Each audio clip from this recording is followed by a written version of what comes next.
तो स्वागत है आप लोगों के अपने चैनल ट्रैवल ऑन वेकेशन में। भैया मस्त इंसान थे, बात कर रहे थे। अभी मैं रात को जहाँ रुका था वहाँ पे मैंने आप लोगों को दिखाया था।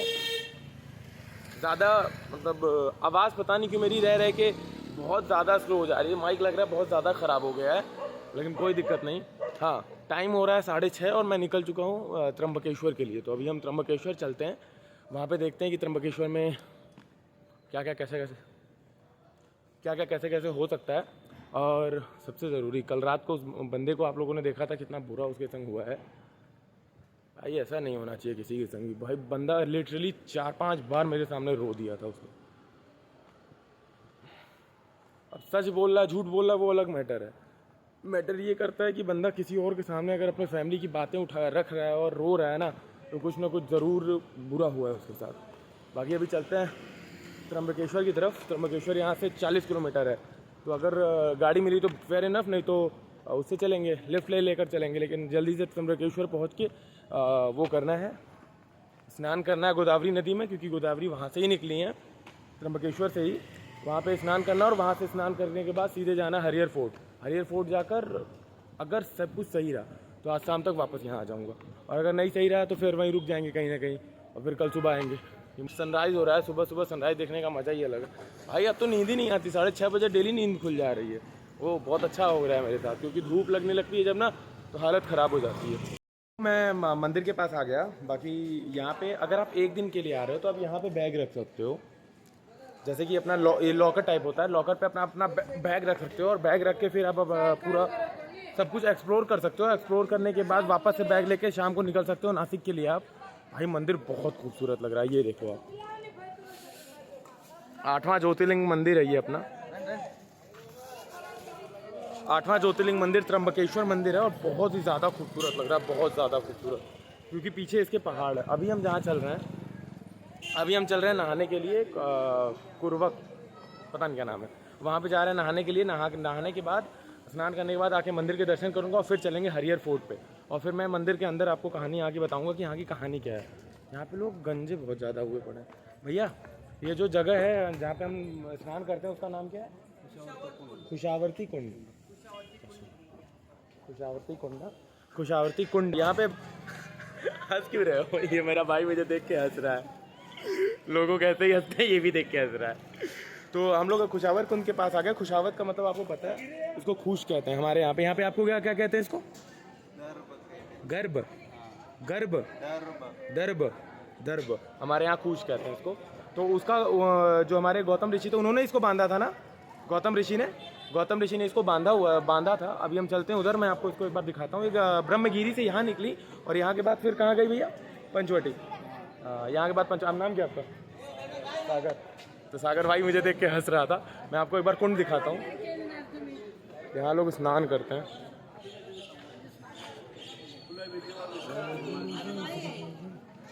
शावर कुंड भैया, जो ये है इसको बांधा था, या ये जो घाट बने इसको बांधा था? ये घाट को बना है, ये स्वयंभू है। ये स्वयंभू है, गोदावरी। तो दोस्तों नहाना धोना हो गया। अभी मैं जा रहा हूँ मंदिर की तरफ, जो त्र्यंबकेश्वर मंदिर है। ये जो कुंड था, इसको जो हमारे ऋषि थे, गौतम ऋषि, उन्होंने स्वयंभू यहाँ पे प्रकट किया था। नहीं, स्वयंभू प्रकट नहीं किया था, गंगा माता को बोला था प्रकट होने के लिए। बाकी आगे चलते हैं, और आगे मैं दिखाता हूँ आपको त्र्यंबकेश्वर मंदिर। 8वां ज्योतिर्लिंग है ये हमारा। उसके बाद हम जाएंगे ब्रह्मगिरी पर्वत पे, जहाँ से गोदावरी हमारी निकली है, गंगा माता गोदावरी के रूप में यहाँ पे निकली हैं दोबारा। वहाँ जाएंगे और वहाँ मैं बताऊँगा आपको त्र्यंबकेश्वर की कहानी। तो अभी चलते हैं मंदिर की तरफ। ये है मंदिर के कुछ एरिया के वो, जैसे हर मंदिर में आप जाओगे देखोगे तो किनारे किनारे वो रहते हैं ना, दुकानें रहती हैं, वैसे ही यहाँ पे भी दुकानें हैं, और कुछ है नहीं। लेकिन मंदिर यार बहुत भव्य और बहुत खूबसूरत लग रहा है। पहाड़ों की वजह से इसकी जो सुंदरता है ना, वो डबल हो जा रही है।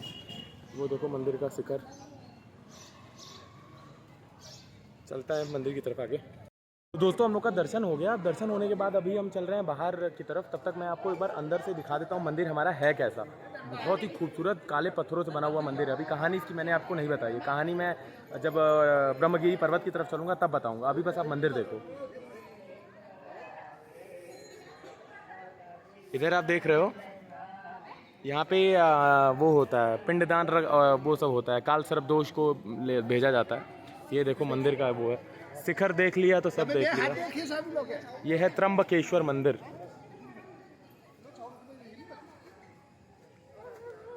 ये देखो बहुत ही खूबसूरत मंदिर है। इस मंदिर की अपनी एक अलग ही कहानी है और बहुत ही रोचक कहानी है जो मैं आपको बताऊंगा ब्रह्मगिरी पर्वत की तरफ। अभी बस आप मंदिर का मुआयना करो, मंदिर को देखो। ये गर्भगृह के पीछे का हिस्सा है।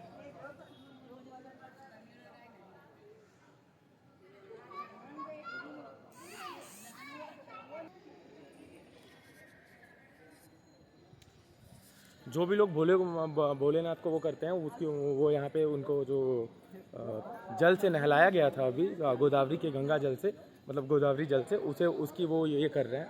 बाकी यहाँ पे अपने पूरे उसका लिखा हुआ है कि कैसे मंदिर को निर्माण हुआ। ये देखो आप पढ़ लेना। तो मेरे को यहाँ ये तीनों लैंग्वेज में यहाँ पे लिखा हुआ है कि आराम से पढ़ सकते हो आप। अब आपको इस साइड से दिखाता हूँ मंदिर। मैं यूट्यूब वीडियोज़ बनाता हूँ। ये हमारा मंदिर। तो दोस्तों हम लोग बाहर आ गए। बाहर से मैं एक बार आप लोगों को मंदिर के दर्शन कराता हूँ, फिर हम चलते हैं ब्रह्मगिरी पर्वत की तरफ। तो ये देखो, ये है मंदिर का मेन द्वार। देखो आप लिखे हो श्री आद्य ज्योतिर्लिंग त्र्यंबकेश्वर मंदिर। आद्य ज्योतिर्लिंग का मतलब होता है 8वां ज्योतिर्लिंग, और वो रहा हमारा मंदिर का शिखर, अगर आप देख पा रहे हो तो। अभी हम चलते हैं, जूता वूता पहनते हैं और ब्रह्मगिरी पर्वत की तरफ चलते हैं, क्योंकि मैंने दर्शन तो कर लिया। अभी चलना है ब्रह्मगिरी, जहाँ से गोदावरी का उत्थान होता है, जहाँ से गोदावरी निकलती है आती है, वहाँ चलना है। तो उसके लिए अपना बैग उठाता हूँ और निकलता हूँ। तो दोस्तों ऊपर जाने के लिए हम तैयार हैं। अब सीधे ऊपर चलना है, मतलब ऊपर इन द सेंस पर्वत पे। ऊपर जाने के लिए तैयार नहीं हूँ मैं अभी। कम से कम 2000-3000 साल जीना है, समझ गए आप लोग। हाँ, तो अभी मैं ऊपर जब टॉप पे पहुँच जाऊँगा तब बताऊँगा आपको त्र्यंबकेश्वर की स्टोरी क्या है। लेकिन बहुत ही अच्छी वाइब, काले पत्थरों से बनाया गया आपने त्र्यंबकेश्वर भगवान का, भोले बाबा का मंदिर जो है वो काले पत्थरों से मतलब बनाया गया है पूरा मंदिर। और अब राजा बाला साहेब, यहाँ के लोकल राजा थे, बाला साहेब और कोई एक और नाम था उनका नाम याद नहीं आ रहा है। तो इन दोनों ने मिलकर ये मंदिर बनवाया था। बाकी अभी ऊपर चलते हैं। ऊपर शायद 3 किलोमीटर का रास्ता है ऐसे सीधा सीधा, तो 3 किलोमीटर ऊपर चढ़ाई है और उसके बाद फिर कहीं जाके हम पहुँचेंगे। और सामने देखने में ज़रा भी नहीं लग रहा है कि आप इधर के पार्ट के इंडिया में, आपको लग रहा है कि आप नॉर्थ इंडिया में हो, जैसे हिमाचल साइड। सामने देखो आप, क्या पहाड़ है। कहीं से एक एंगल से भी नहीं लग रहा है कि आप महाराष्ट्र के किसी एक डिस्ट्रिक्ट नासिक में कहीं ऐसी जगह पे हो जहाँ पे ऐसे पहाड़ हो सकते हैं। और देखते हैं कब तक कितने ऊपर जा सकते हैं हम लोग। देखने में तो बहुत ही ग्रेट लग रहा है। बहुत ऊंचे पहाड़ है और मुझे एकदम टॉप पे जाना है। फिर पढ़ाई हो रही है, लग रहा है बच्चों की। स्कूल है किसी टाइप का। ये देखना, अभी बच्चे यहाँ पे बैठे होंगे। हाँ, छुट्टी हो जाती है तो बच्चे बैठे नहीं रहते हैं स्कूल जाने के लिए। पेरेंट्स आते हैं लेने के लिए, वही वाला सीन है। पेरेंट्स आएंगे लेने के लिए बच्चों को। बाकी भाई पहाड़ देख के तो एकदम दिल खुश हो जा रहा है यार। देखो, ये देखो कितना खूबसूरत लग रहा है, सोच नहीं पा रहे आप लोग। नग्न आंखों से मैं जब देख रहा हूँ तो मुझे यह पर्वत उत्तेजित कर उठ रहा है। मुझे ऐसा प्रतीत हो रहा है कि मुझे ऊपर जाना चाहिए। बहुत ही खूबसूरत लग रहा है, बहुत ही खूबसूरत। ऐसा फील हो रहा है जैसे कि इधर ही रहना चाहिए, इधर ही घर बना लेना चाहिए। लेकिन गर्मी के मारे हालत ख़राब होने वाली है। और एक लड़का भाई बता रहा था कि 3 किलोमीटर हमें भी ऊपर चलना है। जब आप ऊपर आओगे तो थोड़ी दूर आने पे आपको 30 रुपये का एक टिकट लेना होगा। ऊपर जाने के लिए 30 रुपये का टिकट लगता है। वो टिकट लेके ही आप ऊपर जा सकते हो।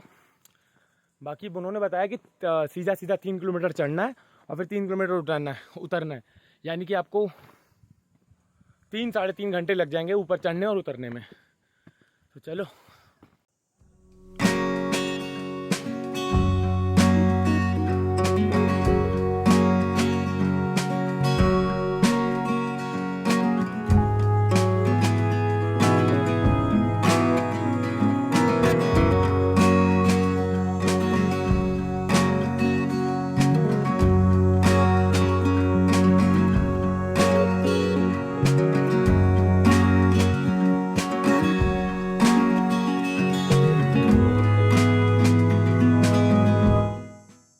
भैया हालत ख़राब हो रही है ऊपर चढ़ने में। पीछे आप देख रहे हो मेरे 2 बाबा लोग हैं, दोनों कर्नाटक से दोनों लोगों। हाँ बाबा, हाँ कर्नाटक दोनों। तो पीछे जो बाबा लोग हैं कर्नाटक से, इनका साथ मिल गया मुझे। बाकी भाई खड़ी चढ़ाई है टोटल। अगर आपको दिखाऊं तो ये देखो पूरी खड़ी चढ़ाई। ये बंदर सो रहे हैं अपना बंदर। ये देखो, हर हर महादेव। बाबा बोलो गोविंदा गोविंदा महादेव।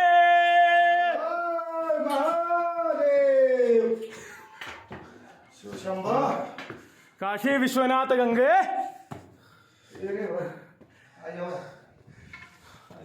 बाबा आ जाओ। देख पा रहे हो आप लोग बाबा को, दोनों हमने, और मेरा बुरा हाल हुआ पड़ा है, फिर भी व्लॉगिंग कर रहा हूँ। दम है, बाबा का दम है। आ जाओ आ जाओ, बाबा का दम है, बाबा का। चलते हैं ऊपर। ये कितने सकरे सकरे रास्ते हैं, आप ये देखो बस। यही है मंदिर बाबा? बाबा मंदिर यही है? ये देखो, ये है मंदिर। हर हर महादेव। शांति से नहीं चलो, फिर थक जाओगे। शांति से मत चलो, थक जाओगे। हाँ जी, शूटिंग कर रहे हैं। हाय, हालत खराब हो गई। चलते हैं ऊपर। बहुत ऊपर तक हम लोग आ गए, करीब करीब काफ़ी ऊंचाई है। अब कितने फीट होगी, कितनी फीट होगी बाबा ऊपर से नीचे से ऊपर? ये आप तो 5 किलोमीटर आया। 5 किलोमीटर ना? हाँ 5 किलोमीटर। ये देखो, कोई ना, मुझे ये पूरा धरती मेरा घर है। वसुदेव वसुदेव कुटुंबकम, पूरा धरती ही मेरा घर है। चलते हैं ऊपर। बाबा लोगों ने अपना अपना घर बना दिया है, पत्थर पत्थर टिका के, और बहुत खूबसूरत लग रहा है। आप लोग देख रहे हो, बहुत खूबसूरत लग रहा है। ये हम लोग बाबा जी है, मेरे एक बाबा। ये क्या नाम है बाबा आपका? सुभाष शिवाजी। तो ये बाबा शिवाजी अपने, और बाबा आपका क्या नाम है? काशीनाथ, अजीनाथ बाबा का नाम है। तो दोनों बाबा के साथ मैं ऊपर चल रहा हूँ। और इन लोगों के संग चढ़ने में एक चीज़ है, बाबा के संग चढ़ने में थोड़ा कम थकावट महसूस हो रहा है, क्योंकि बाबा के अंदर जो अपनी भक्ति की वो है ना, उसकी वजह से। नहीं तो ऐसे मैं थक जाता बहुत ज़्यादा अगर बाबा लोग नहीं रहते तो। अकेले चलने में मुंह बना के चल रहा था, आप लोगों ने देखा था। बहुत बड़ी यात्रा से चलने के लिए। चलो बस पहुँच ही गए हैं। ये देखो ऊपर, तो देखा आप लोगों ने, मैं ऊपर आ गया। और ऊपर आने के बाद अभी हम वापस से जा रहे हैं। हाँ जी, devil on vacation. Devil on vacation. Vacation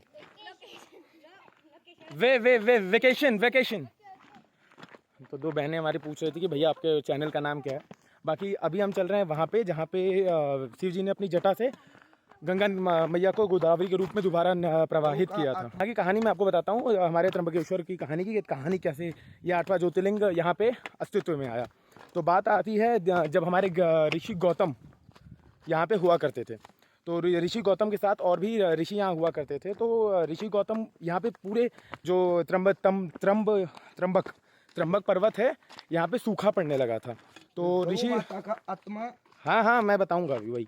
तो यहाँ पे सूखा पड़ने लगा था। तो सूखा जब पड़ने लगा तो ऋषि जो हमारे गौतम थे, उन्होंने गरुड़ देव की आराधना की। उनसे प्रसन्न होकर यहाँ पे गरुड़ देव ने एक कुंड का निर्माण किया, जो कि यहाँ पे एक कुंड है। उस कुंड से यहाँ के सब पेड़ हरे भरे हो गए, जीव जंतु वापस आने लगे, सब कुछ अच्छा चलने लगा। फिर एक दिन क्या हुआ, जो बाकी ऋषि गौतम के जो शिष्य थे, वो यहाँ पे पानी भरने के लिए आए। और पानी भर, 1 मिनट में उतर जाऊँ नहीं तो गिर जाऊँगा, तो पानी भरता रह जाऊँगा मैं। फिर पानी भरने के लिए आए। पानी भर रहे थे तो जो यहाँ पे बाकी ऋषि थे, उनकी पत्नियाँ भी आईं, और उनकी पत्नियाँ हट करने लगी कि हमें पानी भरना है, पहले हमें भरना है। तो जो ऋषि अत्रि की वाइफ थी, जिनका नाम था अहिल्या माता ने क्या किया कि अहिल्या बाई होलकर नहीं, कंफ्यूज मत होना, अहिल्या उनका नाम था, हमारे ऋषि गौतम की पत्नी का। तो उन्होंने क्या किया, भाई मैं बहुत खतरनाक जगह से उतर रहा हूँ, ये देखो गिर गया तो गिरने दो, पड़ गया तो चलने दो, जान दो उसके पास। हाँ जो भी है उसके पास ही है। हाँ, चलो तो उसके बाद फिर क्या हुआ, हाथ में। चलो चलो आप चलो, मेरा जूता एकदम ग्रिप वाला है, मैं नहीं गिरूंगा तो उसके पास ही जाऊंगा। हाँ शॉर्टकट चलूँगा। तो फिर उसके बाद फिर क्या हुआ कि जो ऋषि अहिल्या माता अहिल्या थी, उन्होंने क्या किया कि इनको साधनियों को समझाया। तो जो साधु की पत्नियां थी इतनी मतलब वैसी थी कि उन्होंने जाकर अपने उन्होंने ये समझा कि उनके पति ने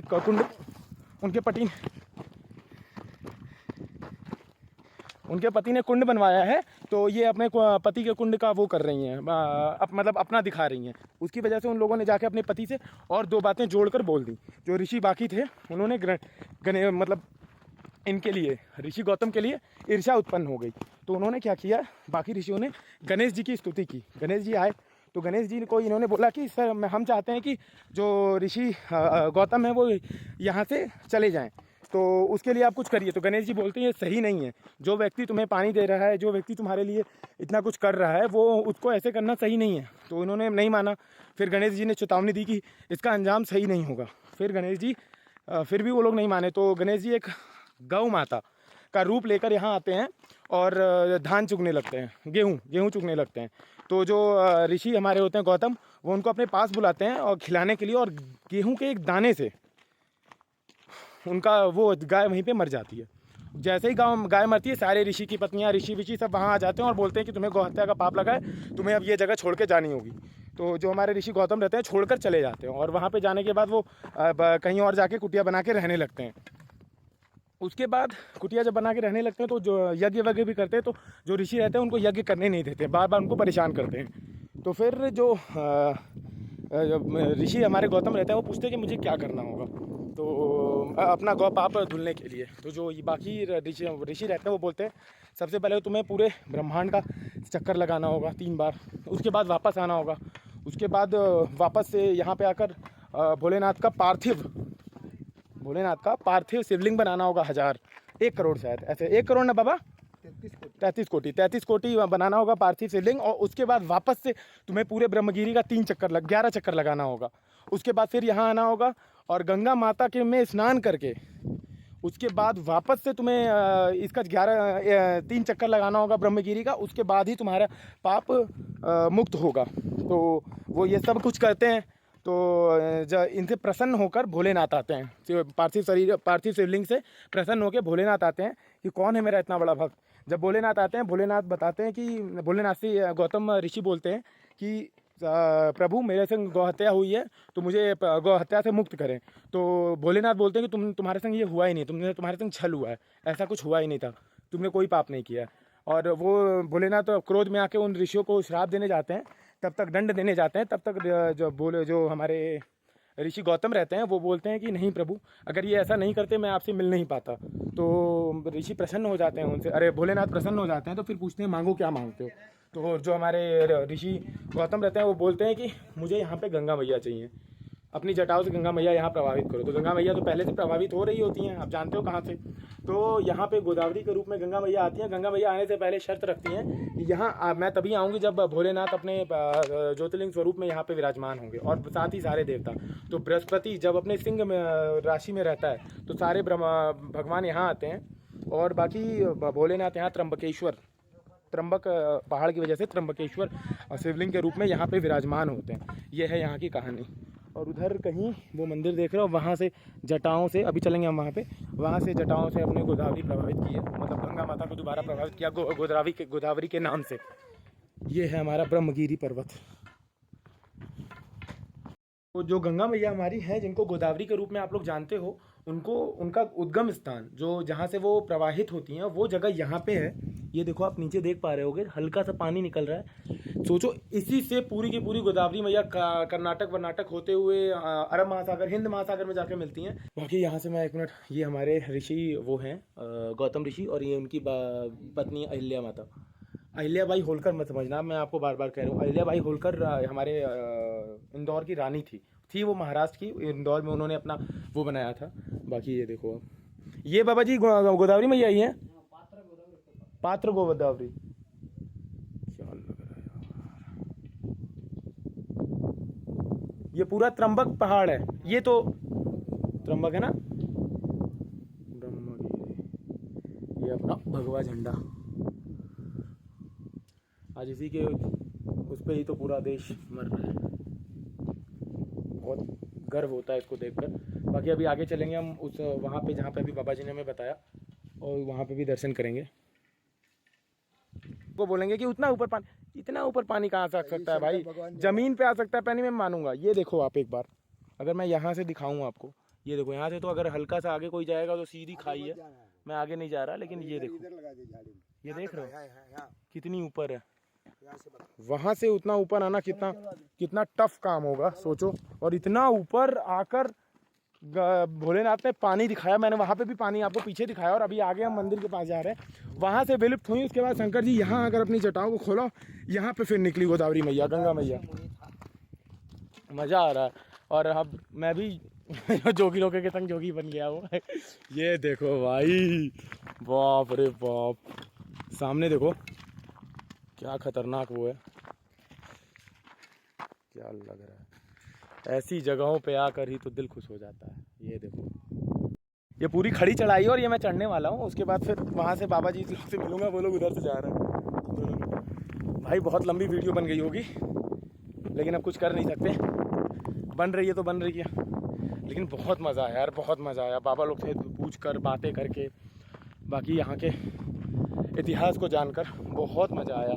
ये देखो आप, पूरी खड़ी चढ़ाई है। ये देखो,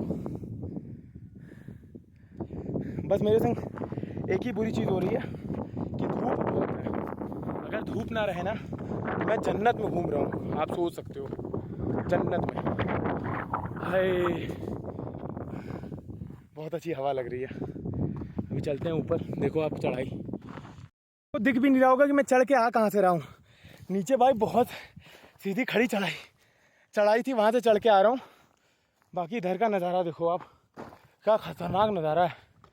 और इधर का कितने ढेर सारे पहाड़ हैं। अभी हम चल रहे हैं नीचे, और बाकी अब वीडियो को मैं करूँगा क्लोज़।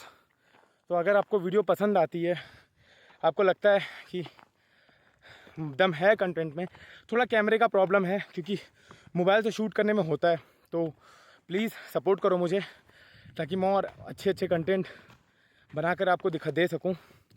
बाकी अगर इंस्टाग्राम पे फॉलो नहीं करते तो इंस्टाग्राम पे भी फॉलो करो। इंस्टाग्राम पे मेरी आईडी है डेविल ऑन वेकेशन, डिस्क्रिप्शन में आपको लिंक मिल जाएगा। मिलता हूँ आपसे नेक्स्ट व्लॉग में, तब तक के लिए ज़िंदगी को जियो में मत जियो, नहीं तो एयरटेल वाला ख़रीद लेगा। मजाक कर रहा था, भैया करो। मिलता हूँ आपसे नेक्स्ट व्लॉग में।